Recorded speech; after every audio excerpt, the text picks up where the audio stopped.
Kisah Nabi Muhammad ketika dihampiri seorang pemuda yang hendak berzina. Berdasarkan hadits, suatu ketika Rasulullah didatangi oleh seorang pemuda yang ingin berzina, dia berkata, "Wahai Rasulullah, izinkan aku untuk berzina." Mendengar hal itu orang-orang mencelanya dan berkata, "Cukup, cukup." Kemudian Nabi bersabda, "Suruhlah dia mendekat." Lalu pemuda itu pun mendekati Rasulullah hingga jaraknya dekat sekali. Kemudian duduk.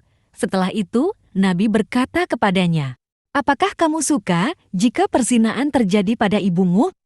Pemuda itu menjawab, "Tidak, demi Allah."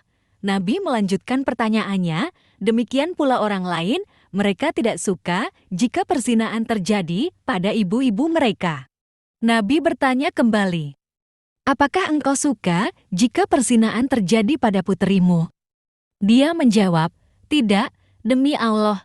Nabi menjawab, "Demikian pula orang lain, mereka tidak suka jika perzinaan terjadi pada puteri-puteri mereka."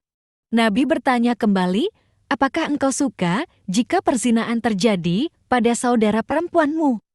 Pemuda itu menjawab, "Tidak, demi Allah." Nabi menjawab, "Demikian pula orang lain tidak suka perzinaan terjadi pada saudara perempuan mereka." Nabi bertanya kembali, "Apakah engkau suka jika perzinaan terjadi pada saudara wanita ayahmu bibi dari pihak ayah?" Pemuda itu menjawab, "Tidak, demi Allah." Nabi menjawab, "Demikian pula orang lain tidak suka perzinaan terjadi pada bibi mereka." Kemudian, Nabi meletakkan tangannya pada tubuh pemuda itu dan berdoa, "Ya Allah, ampunilah dosanya, sucikanlah hatinya, dan jagalah kemuliaannya." Setelah doa ini, pemuda itu tidak pernah terpikirkan dengan perbuatan zina sedikitpun. Pemuda ini adalah pemuda yang jujur, pemuda yang takut bermaksiat kepada Allah. Dia tidak ingin nafsunya yang menggebu-gebu menjadikannya terjatuh dalam perzinahan, hingga hilanglah keinginan untuk bermaksiat kepada Allah. Demikianlah nasihat dan doa dapat menghilangkan kemungkaran.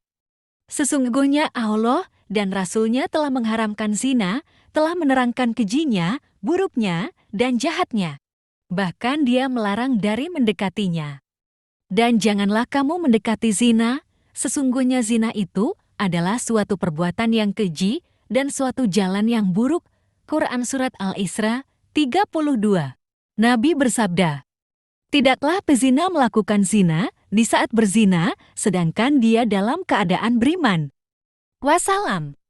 Semoga kita dijauhkan dari perbuatan ini. Amin.